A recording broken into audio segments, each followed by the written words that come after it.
यया सर्वमिदं व्याप्तं जगत् स्थावर जगमम तथेनु शिरसा वंदे भूत भव्यस्य मातरम। जिसने समस्त चराचर जगत को व्याप्त कर रखा है, उस भूत और भविष्य की जननी गौ माता को मैं मस्तक झुकाकर प्रणाम करता हूँ। गाय, गंगा और सूर्य को सनातन संस्कृति में ईश्वर के साक्षात स्वरूप माना गया है। गौवंश का न केवल आध्यात्मिक महत्व है, बल्कि वो हमारी कृषि और ग्रामीण अर्थव्यवस्था का भी आधार रही है।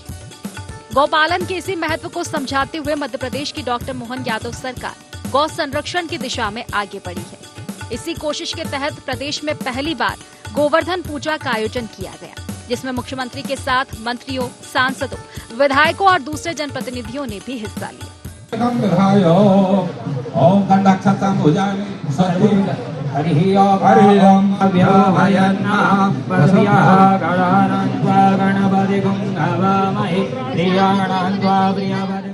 इस मौके पर मुख्यमंत्री डॉक्टर मोहन यादव ने आयोजन के उद्देश्य को बताते हुए कई अहम ऐलान भी किए। उन्होंने ऐलान किया कि सरकार गौपालकों को क्रेडिट कार्ड देगी, 10 से ज्यादा गाय पालने पर अनुदान मिलेगा। नगर निगम क्षेत्रों में 5 से 10 हजार गौवंश पालन का खर्च सरकार उठाएगी। किसान भाइयों की, ग्रामीण भाइयों की, वनवासियों की, आदिवासियों के जीवन में आजीविका के लिए, आय बढ़ाने के लिए, दूध उत्पादन को बढ़ावा देने के लिए हमने नेशनल डेयरी डेवलपमेंट बोर्ड के माध्यम से MOU किया है। और भविष्य में जिस प्रकार से हम बाकी फसलों के आधार पर बोनस देते हैं, उसी प्रकार से दूध उत्पादन पर भी बोनस दे करके हमारे सभी भाई बहनों की आय बढ़ाने का काम हमने करने का निर्णय किया है। सभी बड़ी बड़ी नगर निगम में 5,000 से लेकर 10,000 तक गोवंश को रखने की व्यवस्था सरकार करेगी। हमारी अपनी गौशालाओं को चलाने की जवाबदारी हमने हमारे नगरीय निकायों को दी है। 10 से ज्यादा गाय माता जो पालेगा उसको विशेष अनुदान दे करके हम अपने गोपालन के इस भाव को बढ़ाएंगे। गौ रक्षा के लिए डॉक्टर मोहन यादव सरकार पहले से ही काम कर रही है। डॉक्टर मोहन का गौ रक्षा संकल्प, गोवंश प्रतिषेध अधिनियम 2024 लागू किया। गौ तस्करी पर 7 साल की सजा का प्रावधान। गौ तस्करी में पकड़े गए वाहन राजसात होंगे। सड़कों में दुर्घटना का शिकार होने वाले गौवंश के लिए एम्बुलेंस सेवा। गौशालाओं को अब प्रति गौवंश 40 रुपए का अनुदान। दुग्ध उत्पादकों को 5 रुपए प्रति लीटर बोनस। सरकार गौवंश संवर्धन के लिए ये प्रयास कर रही है, लेकिन विपक्ष की नजर में ये प्रयास नाकाफी है। विपक्ष का कहना है कि जब तक सड़क में बेसहारा गौवंश भटक रहा है, गौरक्षा के नाम पर ऐसे इवेंट से कोई फायदा नहीं मिलने वाला। केवल इवेंट के लिए गोवर्धन माता की या गाय माता की पूजा की बात करना और इवेंट मैनेजमेंट करके सरकार के पैसे का जाया करना सरकार का सिर्फ दायित्व नहीं होता है। आज मध्य प्रदेश पहला राज्य है जहां पे सबसे ज्यादा असुरक्षित गाय माता है। आप ऐसा कोई रोड, एक शहर का कोई हिस्सा या किसी भी छोटे से गांव में चले जाओ, रोड पे गाय माता एक्सीडेंट होते हुए मरती हुई मिलती है। तो मैं मानता हूं कि अगर मुख्यमंत्री जी गौशालाओं में उनके राशन की व्यवस्था कराते, चारे की व्यवस्था कराते और उसके लिए फंड अलॉट करते तो असली गोवर्धन पूजा होती। मध्य प्रदेश में पिछले 5 सालों में गौशालाओं में गायों के लिए फंड 26 गुना बढ़ा है। गौशालाओं में कमलनाथ सरकार के आने से पहले 1.5 रुपए प्रतिदिन मिलता था। कमलनाथ सरकार आने के बाद ये 20 रुपए बढ़ा दिया गया। अब यह 40 रुपए प्रतिदिन तक पहुंच गया है। सरकार इस वर्ष को गोवंश रक्षा वर्ष के रूप में भी मना रही है। मध्य प्रदेश में गौशालाओं को मौजूदा वार्षिक अनुदान लगभग 255 करोड़ रुपए है, जो अब 450 करोड़ रुपए हो जाएगा। मध्य प्रदेश में सक्रिय गौशालाओं की संख्या 1900 से अधिक है। गौशालाओं में लगभग 3.25 लाख गायें हैं। इसके अलावा 600 गौशालाएं निर्माणाधीन हैं। इनके पूरा होने पर 1 लाख से अधिक निराश्रित गोवंश को गौशालाओं में रखा जाएगा। एक अनुमान के मुताबिक मध्य प्रदेश की सड़कों पर 6 लाख से ज्यादा निराश्रित गोवंश हैं। डॉक्टर मोहन यादव सरकार की पूरी कोशिश है कि इस निराश्रित गोवंश को आश्रय मिले। अब देखना यह है कि सरकार अपने इस संकल्प को कब तक और कैसे पूरा कर पाती है। Bureau report, IND 24।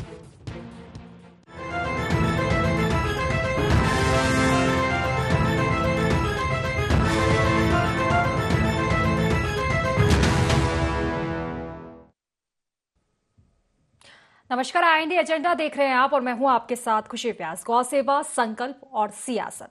जी हां, मध्य प्रदेश हो या देश, इन दिनों सियासत में हिंदुत्व का मुद्दा सभी पर भारी है। बात अगर हिंदुत्व की आती है तो गौरक्षा की चर्चा अपने यहाँ पे शुरू हो जाती है, और हो भी क्यों ना, क्योंकि गाय हमारी सनातन संस्कृति का आधार है। लेकिन इन दिनों डॉक्टर मोहन यादव सरकार गौरक्षा के लिए संकल्प के साथ आगे बढ़ रही है। गौ संवर्धन के लिए एक साथ कई प्रयास भी किए जा रहे हैं, लेकिन कांग्रेस इन पर सवाल उठा रही है, वो इन्हें इवेंट करार दे रही है। और देखिए, हम आज गौ रक्षा के संकल्प और उस पर हो रही सियासत को लेकर ही चर्चा की शुरुआत करेंगे, लेकिन उससे पहले आईएनडी एजेंडा के पॉइंट्स जान लेते हैं। क्या है डॉक्टर मोहन सरकार का गौ सेवा संकल्प? मध्य प्रदेश में गौपालन से आर्थिक विकास की कितनी संभावना है? कांग्रेस को क्यों इवेंट लग रही सरकार की गोवर्धन पूजा? गौरक्षा जैसे सामाजिक कार्यों पर भी क्यों बंट जाती है सियासत? तो इन्हीं सब मुद्दों को लेकर आज हम चर्चा की शुरुआत करेंगे। चर्चा की शुरुआत करूं उससे पहले खास मेहमान हमारे साथ जुड़ चुके हैं। सबसे पहले आपका परिचय करवा देती हूं। हमारे साथ भाजपा से मीडिया पैनलिस्ट सचिन वर्मा जी जुड़ चुके हैं। कांग्रेस से हमारे साथ हिमानी सिंह जी जुड़ चुकी है, और साथ ही वरिष्ठ पत्रकार देवदत्त जी भी हमारे साथ जुड़ चुके हैं। और हिमानी जी, इस चर्चा की शुरुआत आपसे ही करूंगी।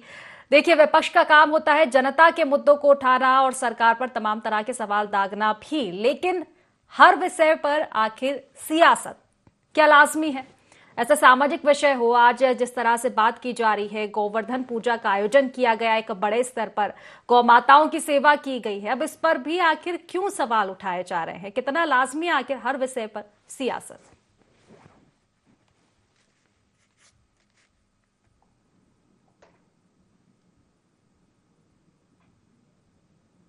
जी हिमानी जी, आवाज मिल पा रही है आपको मेरी?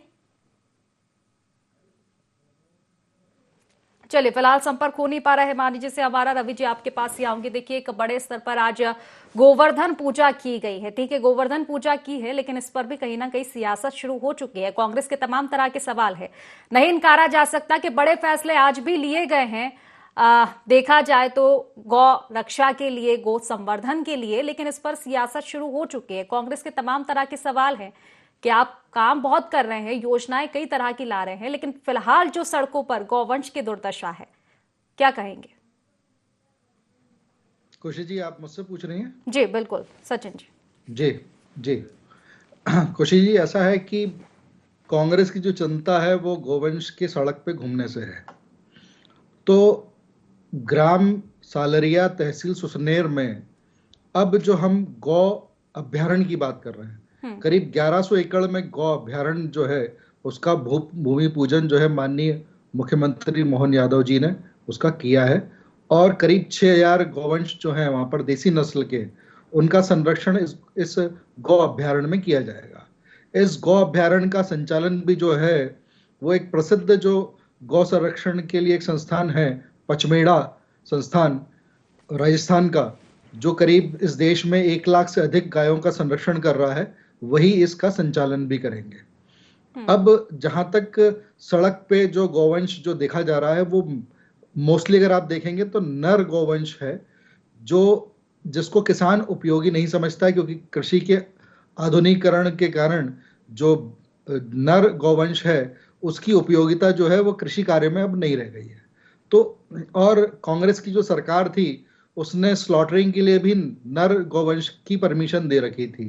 तो नर गौवंश जो था वो जब तक दिग्विजय सिंह की सरकार जो चल रही थी कांग्रेस की, जब तक उसकी स्लॉटरिंग की परमिशन थी, जिसे जब भाजपा की सरकार आई तो हम लोग गौवंश प्रतिषेध अधिनियम लेके आए और उसको पर रोक लगाई। अब आज की जो तारीख है उसमें एक्सॉर्टेड सीमेन लैब जो है उसके माध्यम से भ्रूण प्रत्यारोपण करके सिलेक्टिव ब्रीडिंग कराई जाएगी, और जो एक क्वालिटी को भी मेंटेन करेगी और क्वांटिटी को भी मेंटेन करेगी, और हम 95% जो है मादा गौवंश जो है वो इस सिलेक्टिव ब्रीडिंग के जरिए जो है उत्पन्न करेंगे, और सिर्फ 5% जो है नर जो है गौवंश को हम का उत्पन्न करेंगे, जिससे एक रेशो मेंटेन किया जा सके। 5% जो गौवंश है नर, वो 95% के लिए पर्याप्त होता है। और इसी क्रम में जो है इस प्रदेश में अब गौ विहार जो है 10 गौ विहार बनाए जा रहे हैं। हमने ऑलरेडी 4 जो है डेयरी स्टेट इस प्रदेश में बनाने का कार्य शुरू कर दिया है, जिसमें से 2 जो डेयरी स्टेट हैं वो कमेंस हो चुके हैं, उनका जो है वो चल रहे हैं, जिसमें एक जो जबलपुर में जो डेयरी स्टेट है वो 64 एकड़ के क्षेत्र में बना हुआ है, जिसमें 6000 से अधिक गौ वंश का संरक्षण किया जा रहा है। वैसे ही सागर जिले में जो है 200 एकड़ क्षेत्र में डेयरी स्टेट बनाया गया है, जिसमें 10,000 से अधिक गौवंश का संरक्षण किया जा रहा है। प्रदेश में 1700 से अधिक जो है गौशालाएं हैं और जिसका संचालन पशुपालन विभाग या फिर पंचायत कर रही है।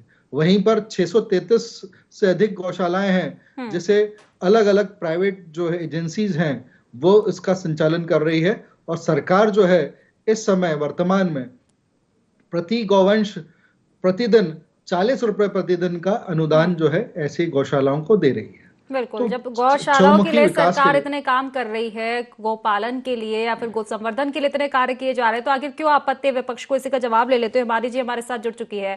हिमानी जी, देखिए आज इस तरह का इवेंट जिस तरह आप कह रहे हैं इसको कि आज गोवर्धन पूजा की गई है एक बड़े स्तर पर, और इसी के साथ एक बार फिर से सरकार ने कई तरह के ऐलान किए हैं। डॉक्टर मोहन यादव ने कई तरह के ऐलान आज एक बार फिर से किए हैं गोवंशों के लिए और तमाम चीजों के लिए को लेकर। आखिर क्या लगता है आपको कि इन विषयों पर आखिर सियासत क्या लाजमी है?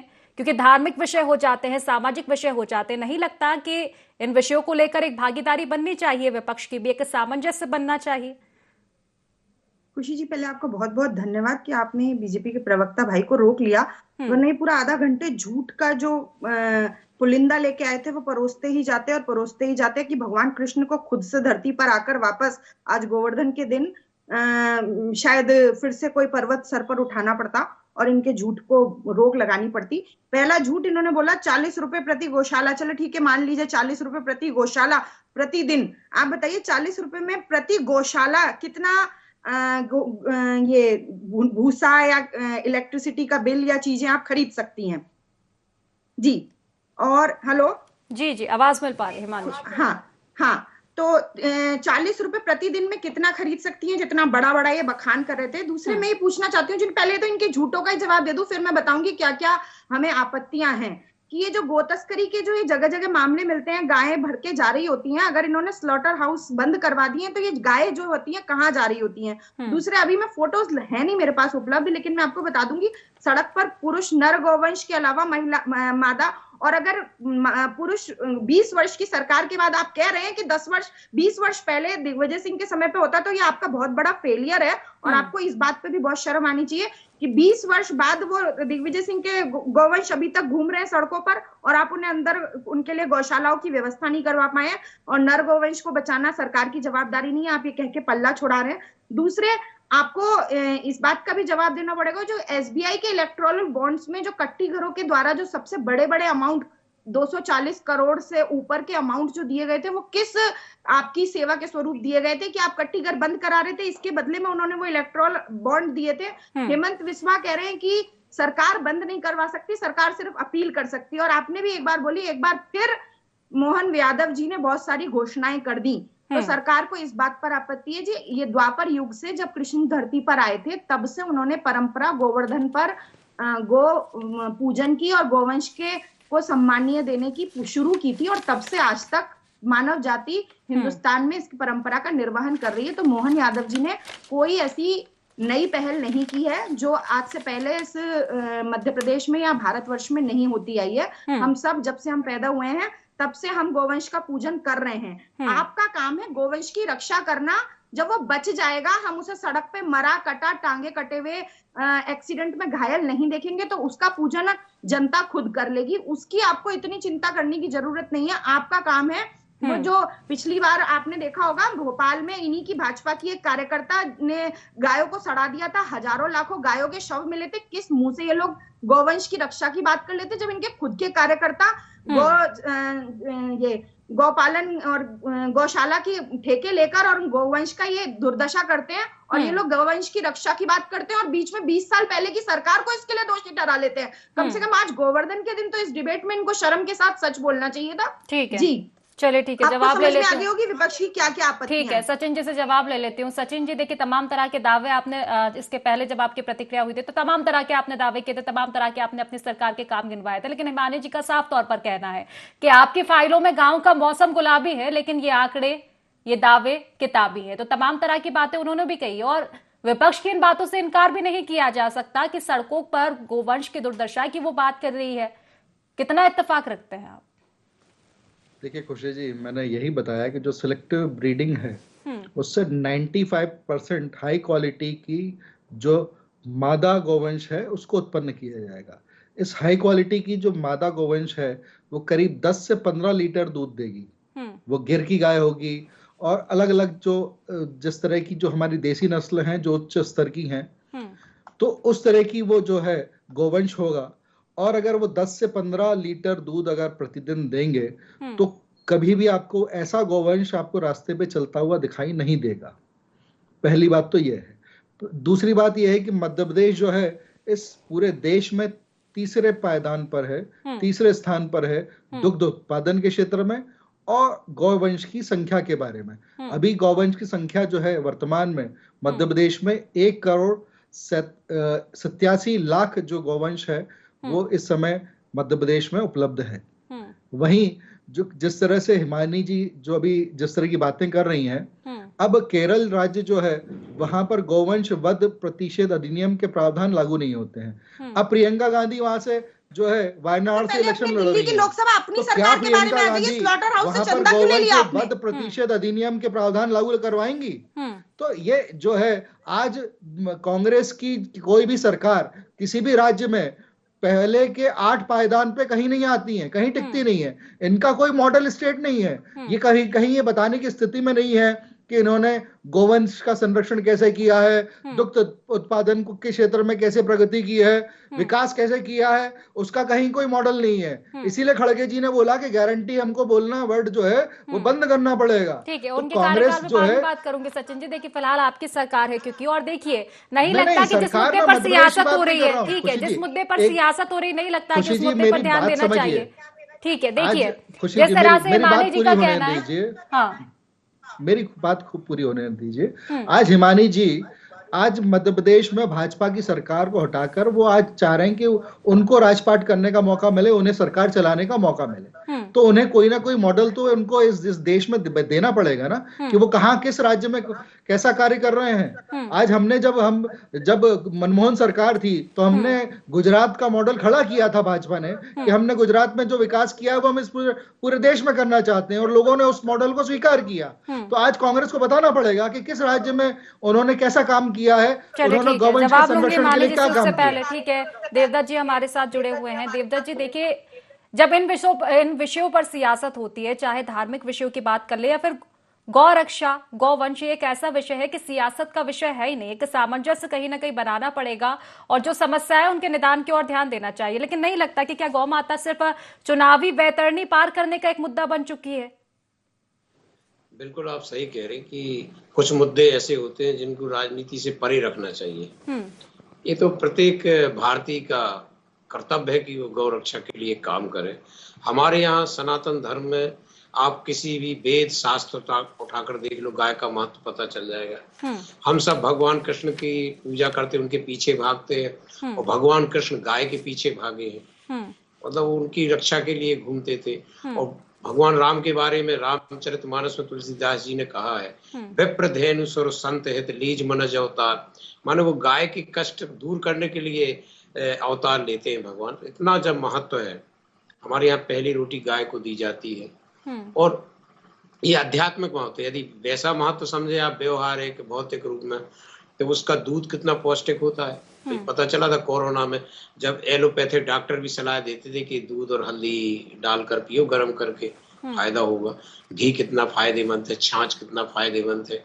उसके मूत्र से कैंसर जैसी बीमारियां और कई बीमारियां ठीक होती हैं। गाय के गोबर में जिसकी लक्ष्मी जी का वास, इतना महत्व हम सब जानते हैं। हमारी परंपरा में भी है, हमारे संस्कारों में भी है। इसके बावजूद आज गाय के लिए बरसात में सूखा स्थान हम उपलब्ध नहीं करा पाए कि वो सड़क पे क्यों बैठती है कि उसको वहाँ सूखा स्थान मिल जाता है, डामर या सीमेंट की होती है और वहाँ गाड़ियां निकलती हैं तो उससे हवा लगती है तो जो मच्छर काटते हैं वो नहीं काटते, इसलिए वो सड़क पे बैठती है और उसी को रौंदी जाती है। हर बार कहीं भी आप यात्रा कर लो 2-4 गाय आपको रात में मरी मिलेंगी और इसके कारण स्पीड, एक्सीडेंट, जनहानि, धनहानि क्या क्या होता है। तो सबको मिलकर इस राजनीति के विषय से ऊपर उठकर सबकी चिंता है, सबकी भावना अच्छी है, लेकिन व्यवहारिक रूप में तो होना चाहिए कि गाय कम से कम अपने देश में स्लॉटर हाउस बंद हो जाए, गौ मांस निर्यात बंद हो जाए और गाय के लिए सुरक्षित स्थान मिल जाए।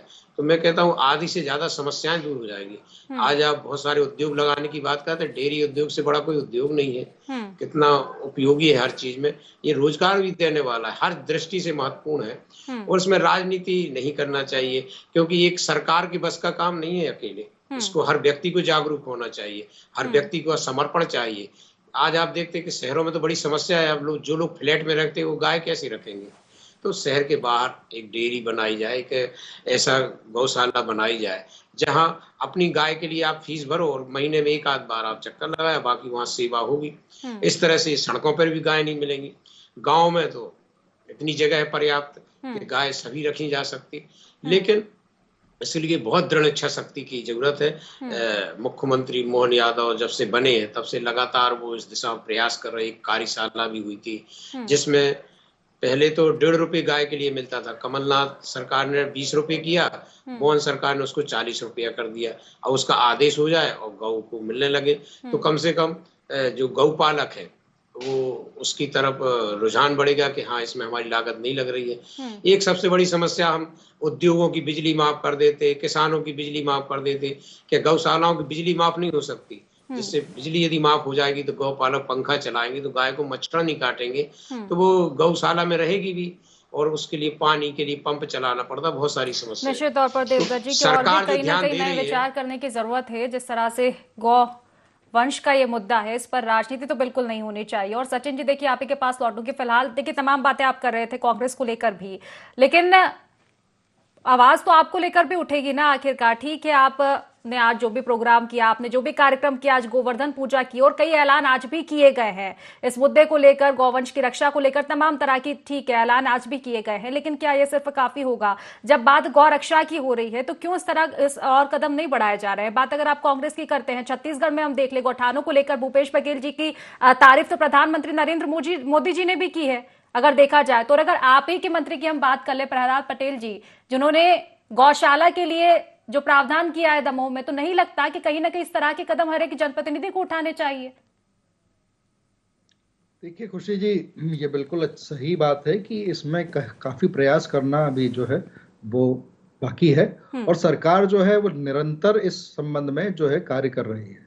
और खासकर जो डॉक्टर मोहन यादव जी ने जब से कार्यभार संभाला है वो गौवंश के संरक्षण के लिए दिन प्रतिदिन जो है नए नए जो प्रयास जो है वो करते जा रहे हैं, नवाचार होता जा रहा है। और इसी क्रम में जो है अभी जो ग्वालियर नगर निगम सीमा के अंदर लाल टिपारा में जो एक गौशाला जो है जहां पर करीब 6000 गौवंश का जो है संरक्षण हो पाएगा, उसका भी मुख्यमंत्री जी ने उद्घाटन किया।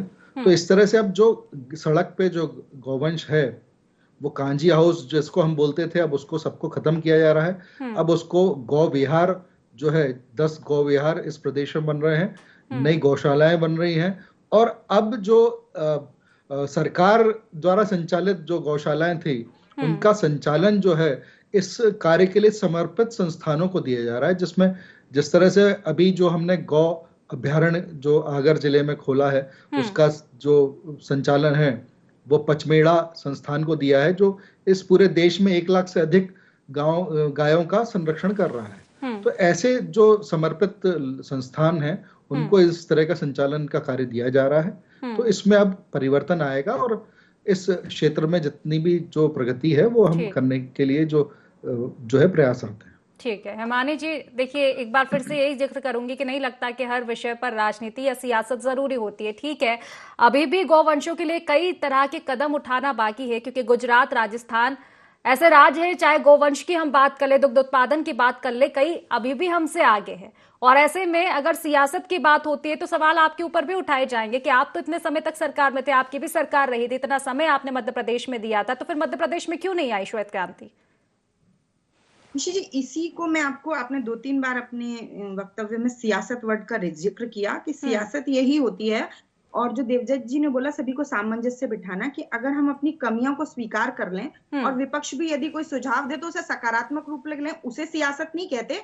सियासत उसे कहते हैं कि हमारे यहाँ जो कमी है उसको छुपाने के लिए आप दूसरे की कमी ज्यादा बताने लगे, उसे सियासत कहते हैं। दूसरी बात मैं ये कहना चाहती हूँ, तो कि ये जो बीजेपी के प्रवक्ता भाई जो यहाँ वहां पहुंच रहे थे, तो मैंने तो वैसे मध्य प्रदेश में रहने की कोशिश की थी, फिर भी मैंने लोकसभा जहाँ इन्हीं की पार्टी की सरकार है उसके स्लॉटर हाउस के लिए जो की कंपनियों से जो चंदा मिला था उसकी बात की थी, ठीक है आप। लेकिन सत्ताधारी दलों का विपक्ष की ये भूमिका है और ये जवाबदारी है, वरना जनता भी हमसे सवाल पूछेगी कि अगर गोवंश नहीं जवाबदारी, और ठीक है जवाबदारी भूमिका जिस तरह से आप बात कर रहे हैं, तो प्रहलाद पटेल जी ने जो कदम उठाए उस तरह के कदम तो आपके भी जनप्रतिनिधि उठा सकते हैं ना, ये तो सभी की जिम्मेदारी है। उठाएंगे तो आप भी सवाल पूछेंगे कि आप लोग आवाज नहीं उठाते। दूसरी चीज में आपने पूछा कि दूसरे प्रदेश नहीं आवाज उठाइए, मैं भागीदारी की बात कर रही हूँ, नहीं लगता कि इस चीज में भागीदारी होना भी जरूरी होगा? आपके सवालों के जवाब नहीं पूरे हुए खुशी जी। अभी आपने पूछा कि किसी चीज की कीमत 15 रुपए है और हम यहाँ पर बैठे 4 लोग जो इस डिबेट में बैठे, किसी के पास 10 है, किसी के पास 8 है, किसी के पास 7 है,